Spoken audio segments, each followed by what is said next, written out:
happy. Yeah.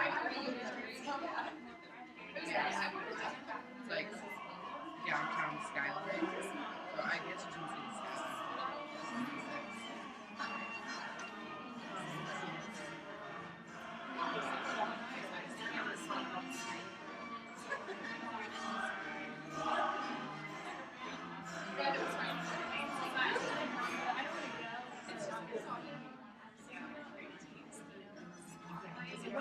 Did you go to like a which is nice. I think that's yeah.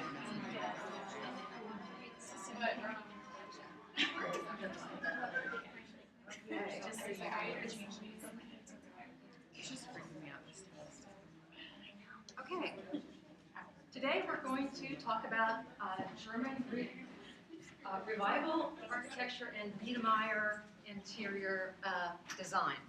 And what you were just hearing was considered by some to be the best piece of music ever written in the history of the world, which was the Beethoven's Ninth Symphony, which was Ode to Joy. And the reason why I played it was because I'm always trying to set for you the cultural precedent of what's going on in the time that we're studying. And the German Greek Revival, we're calling it from 1815 to 1848, and Beethoven wrote that piece in 1824, so right in the middle of this time. And that gives you the flavor for all the design and what was going on in Germany and Austria at the time. And I thought it was really cool how they mixed it, you know, digitally in a format where you had color and sound, and you could see how music was interpreted visually, because a lot of times what we're talking about is visual interpretation of cultural ideas in our work. Yeah. I have a question. Are we going to be getting our test back still in the first test? First test? I handed that back and I made those available, and I brought them to class and had copies here for everyone and announced that you could come pick them up. And Okay, that might have been the day. maybe it's the day you were gone. Okay. So if you want after. By your office. Yeah. Okay. Okay. So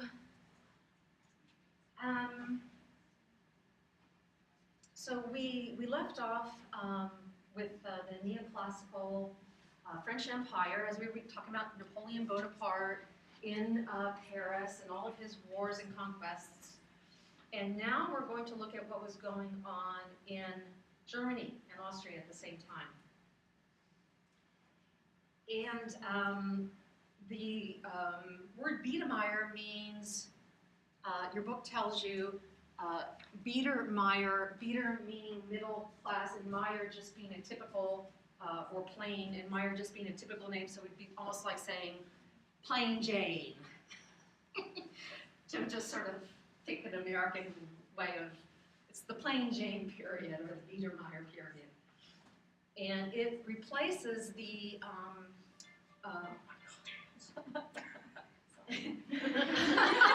was that it? No. Okay, well, if you want to play it, that's allowed.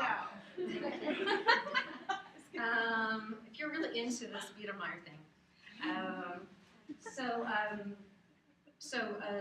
Germany and Austria and Prussia finally defeat our friend Napoleon Bonaparte after 18 years of war in 1813. And that's actually what starts this period, 1850. So they just defeated Napoleon Bonaparte. And so they had a new form of government, which was called the German Confederation. And the German Confederation ended up being a time of authoritarian rule, which is very sort of strange because we end up like within another 100 years of World War I, and then shortly thereafter with World War II. So we've had these various periods of German authoritarian domination, which is probably why the rest of Europe gets very, very nervous about German military buildup and German authoritarian life. And what we're going to see is the stylistic influence of what happens to a culture when that takes place. And I wanted to challenge you a little bit today as we talk about all these different styles and periods and what the effect is on the culture and what we are learning about as to what, if people looked at artifacts of 2014, our life, what would they say about our, state of mind? Would they say we were repressed? Would we say we were, pick, whatever sensation you want? Or would they say, or ask yourself this, as we're moving farther and farther and farther and more into a complex world where we all travel, is it possible that there will never again be a style in the world like these? Is it possible that we all move between China and Vietnam and Paris and Oklahoma and South America, and that there is no more any style, and that we're actually learning about the only styles that ever were, and there will never be any more? Because the world, what does our world say about us now in our culture? So this is what was happening then. But also, challenge you, one last thing is we're looking at France and then we're looking at Germany. But you notice how the book, it's picking out the different styles in interior design that are famous. But it doesn't tell you what was happening in Thailand in 1813. It doesn't tell you what was happening in Peru in 1813.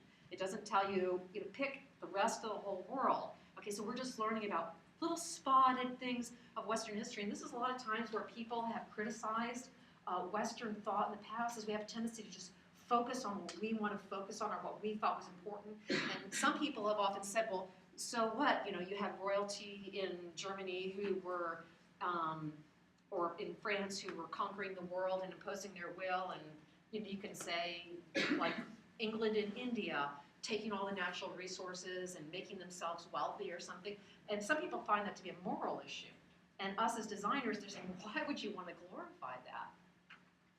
Or why are you looking at that as something to study?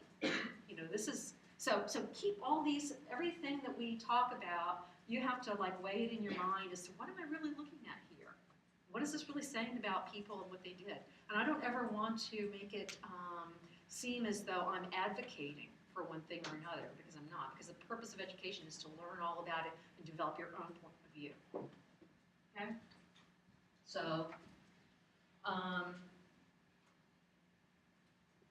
so what they're doing is they're an oppressed people. The book really kind of makes that clear. They're sort of, it's an oppressed people, a period where people don't really have the freedom to say what they think, or to go out in the street and protest, or apparently it was just a repressive time in this place. And so the question is, how did the interior design respond? How did people respond? Okay, and so what we're going to see is that all of this French Empire was actually replaced with, this majesty and formality was replaced with comfort and function, and it was replaced with what happens in your home, quietly between you and your family. And we look at the way people spent their time, the middle class, and it's very clearly about the middle class in this case, whereas the last one, the French Empire, was about the royalty. And I just wanted to add one other thing, is that what they tell us in the book is that while this middle class Biedermeier period was going on, with this home comfort and function, what do you think that the German aristocracy did after they defeated Napoleon Bonaparte in 1813, after 18 years' war? Adopted the French Empire style, of all things. So after they fought him for 18 years and won the war, then they continue on, the wealthy continue on, or the ruling class continues on with this same French Empire. So all this stuff is really, it's really fascinating. I'm really glad we're here to study. Because I don't know if you've ever heard the term "what's past is prologue," but many historians and people agree that if something happened in the past, it will definitely happen again in the future, because human beings haven't changed that much. So the concepts are that the Greek Revival is the style of architecture, and then the Biedermeier is the style of interior design. Okay? So Greek Revival is the architectural style in the first half of the 19th century. It embodies the German spirit and fulfills the social and political roles. And should I turn the lights on? Yes or no? Lights? Hands up. Lights. Leave the lights off. Hands down. Okay.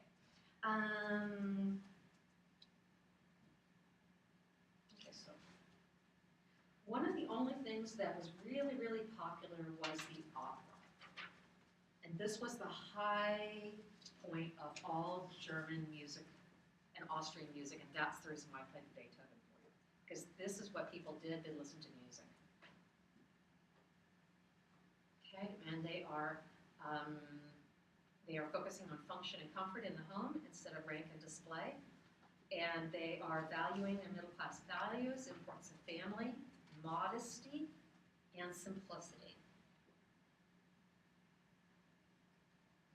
Okay, so the architecture is really not innovative.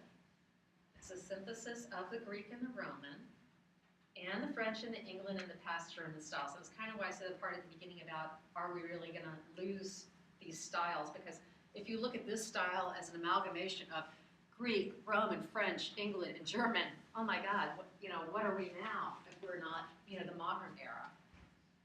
It is a unique German vision. They're claiming it's a unique German vision, and that they've taken all these styles and they've sort of transformed them to create a unique German vision. They're still using the Greek and Roman temple forms, the Greek orders, the clean lines, and plain walls, the aspects of symmetry and repose and careful proportions. And of course, when I say careful proportions and symmetry in Greek orders, we're talking about the golden section. Okay, we're talking about all of the Palladian houses and the Greek orders, the sizes of the columns is related to the size of the temple, and just a whole mathematical system. So that all of these geometric mathematical systems are just continuing. Okay, so the first Greek revival aspects were ceremonial gateways and sculpture. The Sculpture Museum of the Altes Museum, you see that. And then as we get farther along in the 1830s, there's more style and more ornaments. And we have two outstanding German architects, and one is Carl Friedrich Schinkel, who may be the most famous German architect of all time. And we'll see Schinkel, you'll need to learn Schinkel. And then Leo von Klenz, and you're not actually required to, you're not going to be tested on him, but you will be tested on Schinkel. Okay, so here is the Schauspielhaus, which means the playhouse or the Royal Theater in German. This is in Berlin. And this is by Carl Friedrich Schinkel. And you see lots of things that you're familiar with at this point. One of the most important things is you see a podium, and therefore you know it's drawing from the Roman, not the Greek. You see the pediment, which is drawing from the Greek and then Roman. You see the fluted columns. No, those weren't fluted, those are Tuscan. Oh, there's Tuscan columns. No, they're Ionic columns, but they're plain shafts. And then this portico. Portico sticks out in the front and it's open. And there's a center access to the building. And there's a layered facade. So this part sticks out the most, and then this part and this part. So the building actually steps back, and that makes the front seem more important, and then he has a sculpture on the front. So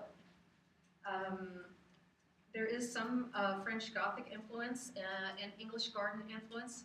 In the period, the book doesn't actually show you any English garden influence, but as you go along and study more, you'll probably learn a little bit more about English gardens, and English gardens are famous the world over.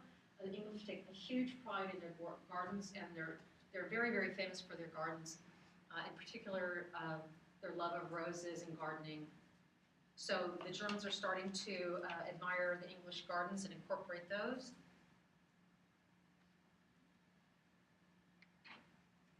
And then this is, again, probably one of the most famous buildings ever built. This is the Altes Museum, and you do need to know this. This is the Altes Museum, which is designed by Carl Friedrich Schinkel in Berlin. And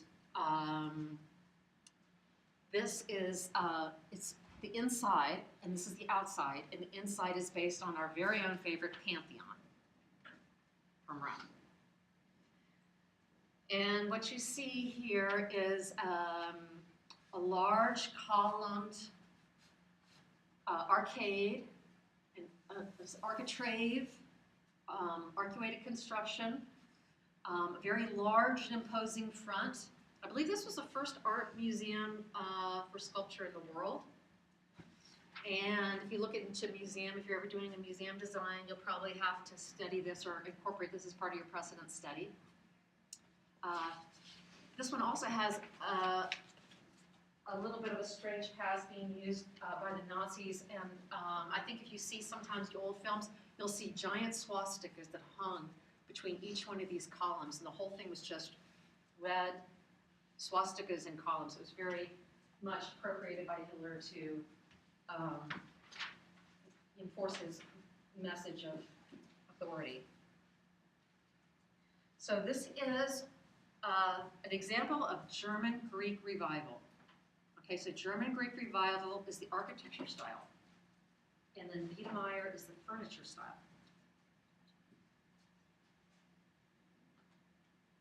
Okay, so for the interiors, the rooms and the furnishings are small, and the rooms include dining room, drawing room, bedrooms, dressing rooms, studies, service areas.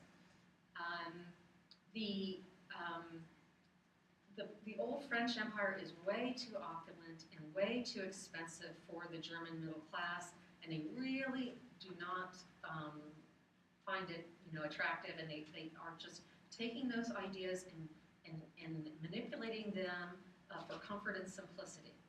And at this time in Germany, the furniture is still being made by hand for the most part at the beginning of the period, and then as we go through the period, it's more and more and more machine made. So what we see at the beginning is very comfortable, made by a craftsman furniture, and then evolving into a little bit more decorative, made by machine. There's always a very human scale to the rooms and the furnishings, and the drawing room is really the center of life. There are the main, I think we said in some other periods that the main type of furniture was chairs, and that's true in this period as well. And we've seen some other examples where furniture lined the walls and filled the corners and then gets moved into the center, and that's true in this period as well.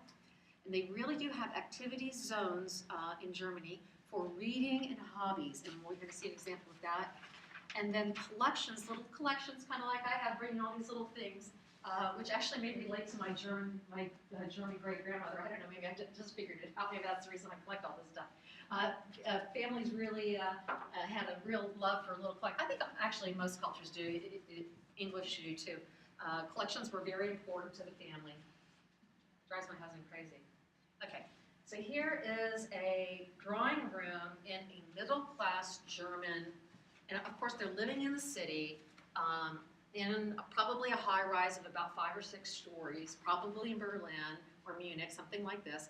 This is a typical German Biedermeier middle-class drawing room, okay? And what you see is that, as they mentioned, the furniture lines the walls. There are tables, usually, special tables for each thing, tables for card playing or tables for the clock in this case, and that the chairs are used. Chairs are the main feature, and chairs, movable chairs, as opposed to armchairs. Armchairs usually are in the room and they're sitting in a certain place, and people come in and they sit in the armchair or they leave. And the feature of movable chairs in interior design and also in landscaping is always that you can create space and move and create different zones and areas of activity. So what you find is if you go to a cafe and there's an outdoor cafe, you have chairs, people will always be moving them around. Or if you have an area like, say, like that where you find that it's absolutely dead and your client can't get people to come, one of the best things you can do as a designer is incorporate movable chairs, because people will flock to places with movable chairs and create their own zones of activity. Okay, so you start to see these lightweight movable chairs. There's usually always a desk, and you see the floor is parquet. We see a fluted column here, which looks like it could be like walnut, maybe.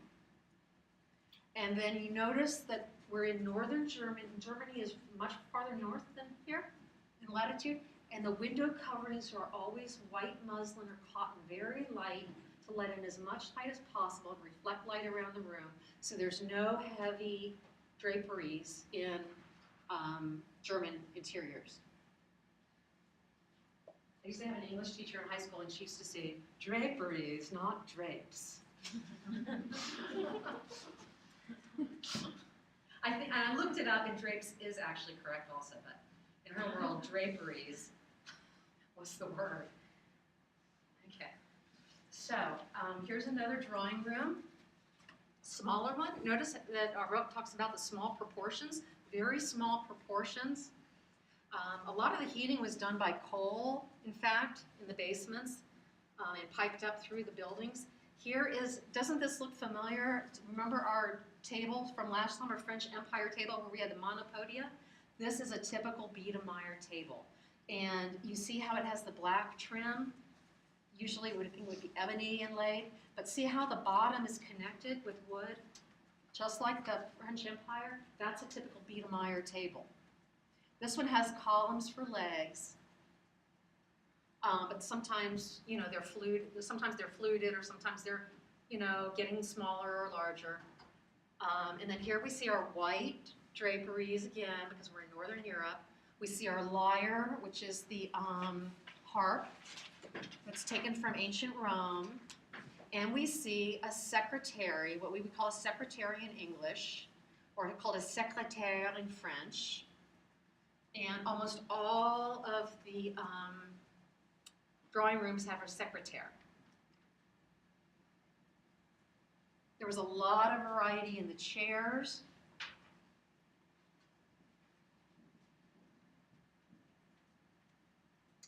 Okay, so here are some examples of, this is an example of an étagère.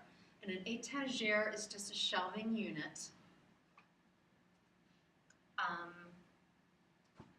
Here we see the cross-legged on this Biedermeier table.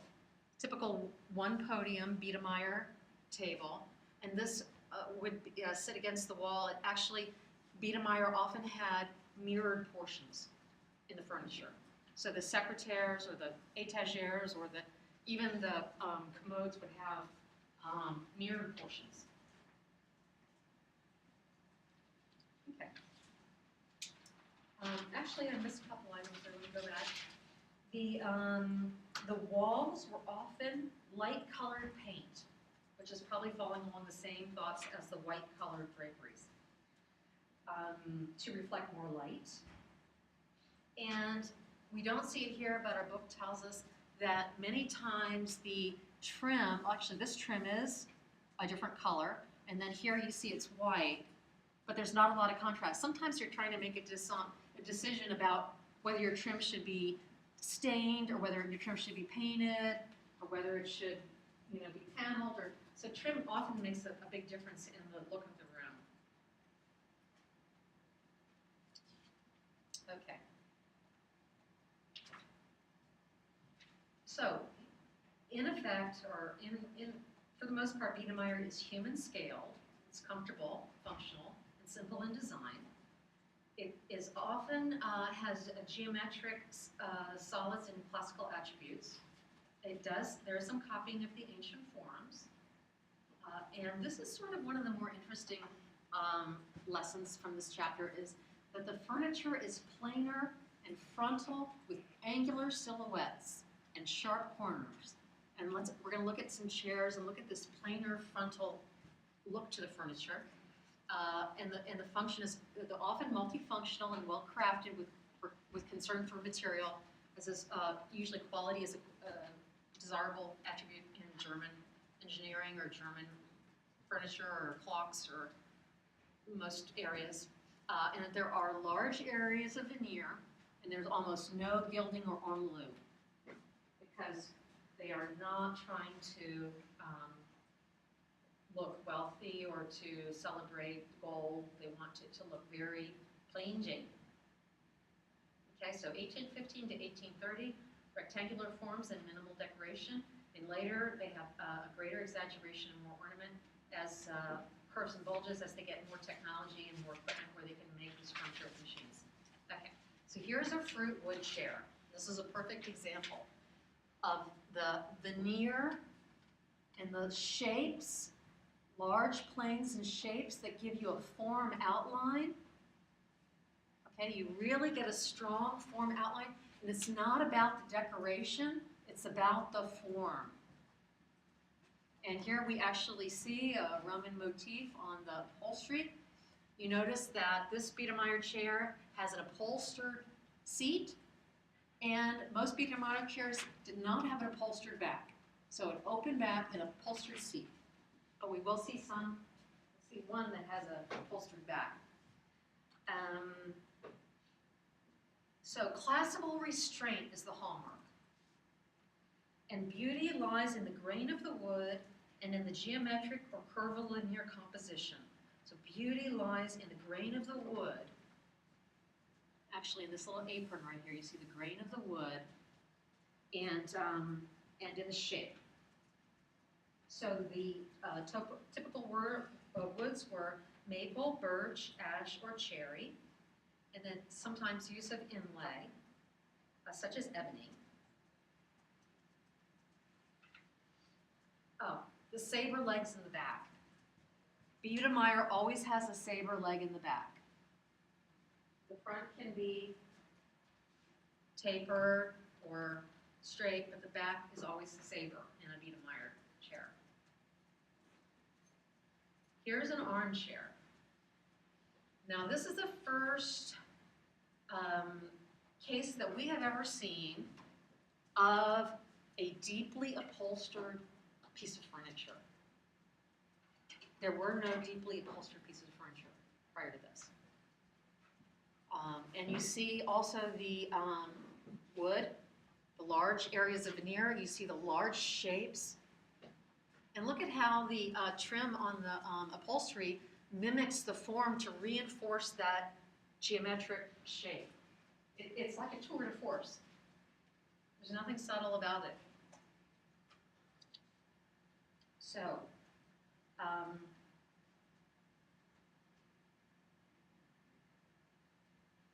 tables occur in an infinite variety of shapes, and the leg styles vary. Sometimes there's inlay or veneer. Sometimes the themes are stars or sunbursts. I don't know if I have any stars or sunbursts for you here. I don't think I do. You do have the lyre here, the harp. Some of the tables are sofa tables, game tables, work tables, pier or console tables, writing tables, and they can have a single support in the middle or multiple legs. And straight or tapered legs. And this is an American Biedermeier sofa. And you can contrast American Biedermeier with German Biedermeier in that, in my opinion, it's gaudy. These are gold swans, which we know are supposed to bring to your mind Napoleon Bonaparte's swan. And the amount of gilding. And you can actually, if you picture the 1920s, you can almost picture some flappers sitting on this chair because that's what they would have been wearing, okay? Feathers maybe, or really ornate dresses. But Americans have always, people have always, of different cultures, have always said that Americans were over the top, or that we were too much. And so this would probably be an example of what people would say was an American version of Biedermeier. There's no restraint. There's no classical restraint. Do you think that's true? Does it look more or no? Not sure. Okay, let's show you another example. Let's see. Okay, this sofa versus that sofa. Of course, this was in a private home, and that one might have been in a hotel or something, probably. But in any case, it's an American example. Okay. So this is a secrétaire, and you do have to know that word, and secrétaire is a secretary. And this is a wonderful example of a Biedermeier secretary. And one of the ways we know it's Biedermeier is that we have the classical motifs, we have the inlay of wood, we have multiple really interesting storage places. And here's an interesting thought: when you look at your computer now, and you're like on your screen, and you see like all your little file boxes of your different folders where you keep things. You have to remember that prior to electricity, people didn't have places to put things. So they started developing these fantastic desks that would have like lots and lots and lots of slots and secret compartments and things that folded down. And it was almost like on your computer where you're clicking on something and putting something in. This was like your visual place where you were putting all the things, you know. And there was a very, very famous desk company called the Wooten Desk Company. And very wealthy people had the Wooten desk, which actually opened up, and there would be dozens of little slots, so that if you owned your own business, say you had 50 clients, you could have a slot for each client where you put everything for that client, or stamps, or letters, or stationery, or ink wells, or all the different things you might money. A lot of these hidden places were used for storing. People didn't actually go to a bank and have a safe deposit box, so you're storing your pearls in there and your gold and whatever you have, and hoping if somebody breaks into your apartment that they're not going to figure out that there's a little, looks like this one actually locks, like it closes up and locks, but there were hidden compartments. And even now sometimes when they find old antiques, they'll find these little secret drawers underneath, and they'll pull things out that they just can't believe, because people would hide them, and then when they died, their children wouldn't know there was anything in there, and would just sell it, or give it away. And through time, all that information is lost. Here you see a really nice Biedermeier chair. It has an oval, which is really typical. It's a movable chair. You can pick it up and move it around. It's actually got a cane seat. And here we have a pear wood bedroom for Queen Louise of Germany. And this bedroom was actually designed by the architect Carl Friedrich Schinkel. And this is just, amazing. The fabric was only used on the wall by royalty, I guess, in Germany at the time. If you were an average person, you didn't hang fabric like that on the wall. The floor is all handmade parquet. You see the apron of the bed has a gentle curving design. It's a French bed, has equal height on both ends. A French sleigh bed has equal height. There's not a head or a foot that's bigger, so it's copying the French sleigh bed. And we've got sort of an obelisk here, which is a reminder of Egypt. And notice how all of the wood matches. This fabulous golden pear. Is it pear wood? Okay, and then here's some examples of Biedermeier decorative arts. And that's what I brought you today. Our book mentions that the different things that were popular in Biedermeier times were the blown glass. Okay, so this is an example of blown glass. And blown glass, if you've never seen glass blown, there's usually a big tube. The person blows and they twirl it around on the stick, and it hardens, and then they might push something in like that and create an indentation, and then they actually break it off the stick, and they end up with something like this. So this is an example of blown glass. You can buy blown glass bowls, glasses, lamps.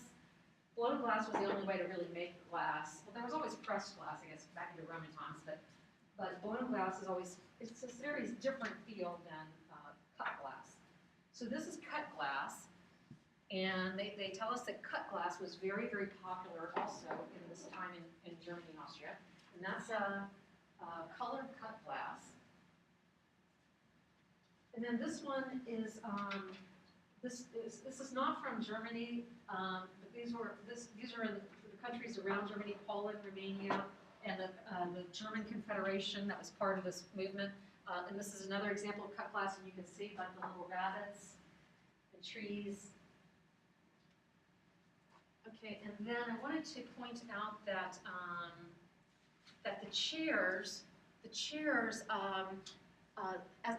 many times they were upholstered, but our book tells us that they, for the chairs, they didn't use silk, but oftentimes used needlepoint.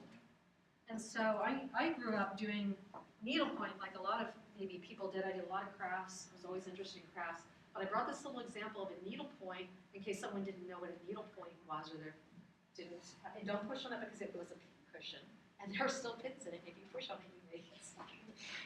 So that is needlepoint. So picture the chair, like this chair right here, with a needlepoint cushion, okay?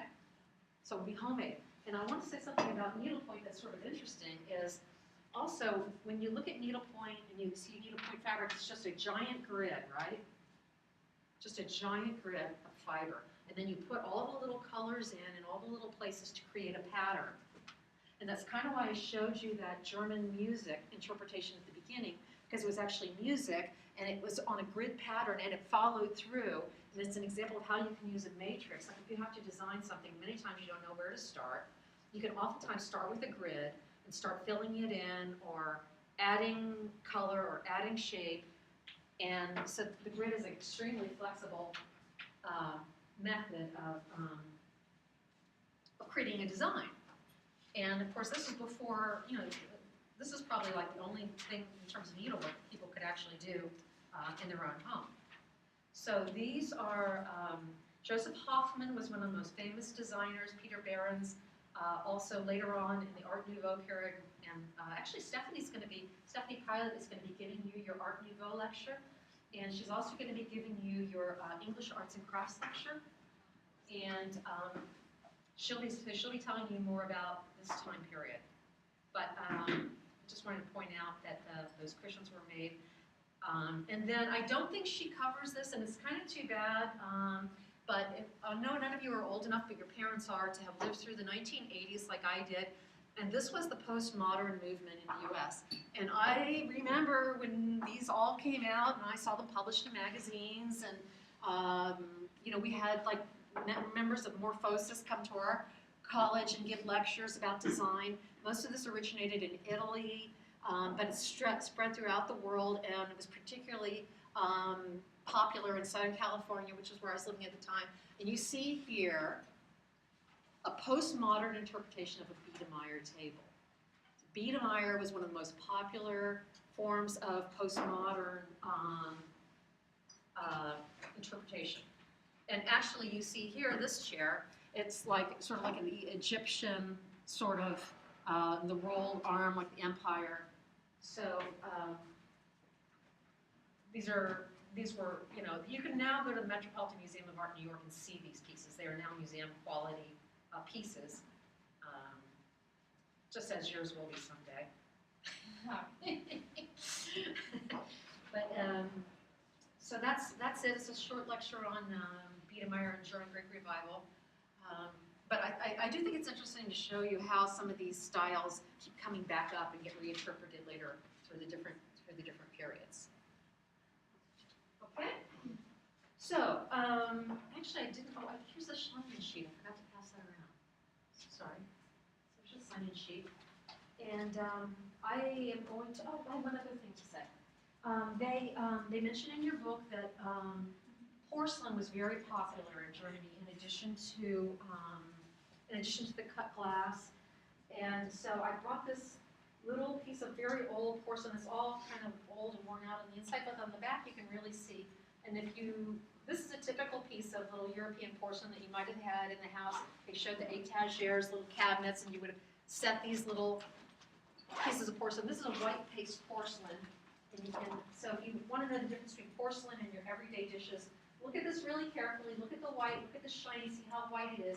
Then go home and look at your dishes and you'll see that they are not white and shiny. Also, the thinness of it is due to the fact that the porcelain is very strong. So white paste porcelain was very, very popular in Germany in the Biedermeier period. And lots of people would have had little things like that on their shelves. So that's an example of porcelain. You don't know porcelain. I always assume that everybody doesn't always know everything, and if you already know it, if you don't want to, sit and look at it, you don't have to because you already know it. But if you, this is really not very nice.